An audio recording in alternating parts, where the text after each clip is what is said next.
اب یہ جو فرمایا ہے وہ سن لیجئے. تم جانتے ہو جب مجھے یہ احساس ہوتا ہے کہ پاکستان بن چکا ہے تو میری روح کو کس قدر اطمینان ہوتا ہے. یہ مشکل کام تھا اور میں اکیلا اسے کبھی نہیں کر سکتا تھا. میرا ایمان ہے کہ یہ رسول خدا صلی اللہ علیہ وسلم کا روحانی فیض ہے کہ پاکستان وجود میں آئے. اس کے ساتھ ہی جوڑ لیجئے 27ویں شب کو نازل ہوا ہے یہ پاکستان. رمضان مبارک کی 27ویں شب لیلۃ القدر میں نازل ہونے والا.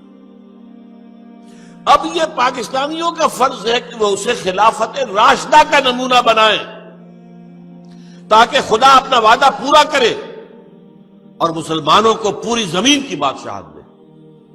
میں حیران ہوتا ہوں کہ قائد اعظم کے علم میں وہ احادیث تھیں جن میں حضور نے خبر دی ہے کہ قیامت سے قبل پوری دنیا میں اسلام کا نظام قائم ہوگا. یہ حضرت ثوبان رضی اللہ تعالیٰ عنہ سے بھی حدیث ہے، صحیح مسلم میں ہے. حضور نے فرمایا ان اللہ زوالی الارض، اللہ نے میرے لیے ساری زمین کو لپیٹ دیا. فرأیت مشارقہا و مغاربہا، میں نے اس کے سارے مشرق بھی دیکھ لیے، سارے مغرب بھی دیکھ لیے.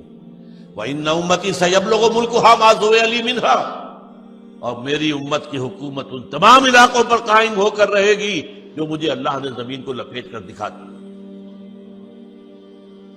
یہ حدیث میں حیران ہوں.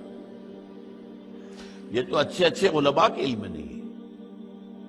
اس لیے کہ یہ احادیث جو ہیں، احادیث کی کتابوں کے آخری حصے میں باب الملاحم، باب الفتن، یہ جو باب آتے ہیں وہ عام طور پر علماء اس کی طرف توجہ دیتے ہی نہیں. یہ حدیث تو ان میں ہے. ایک اور حدیث میں مسند احمد ابن حنبل کی ہے حضرت مقداد ابن الاسود سے، لا يبقى على ظهر الارض بیت وبر ولا بدر الا ادخله الله کلمۃ الاسلام. حضور فرماتے ہیں کہ زمین پر نہ کوئی گھر رہے گا اینٹ گارے کا بنا ہوا اور نہ ہی کوئی خیمہ رہے گا جس میں اللہ کلمہ اسلام کو داخل نہ کر دے. دین کی بات پھیلانا صدقہ جاریہ ہے. ثواب کی نیت سے ویڈیو کو شیئر ضرور کیجیے. جزاک اللہ.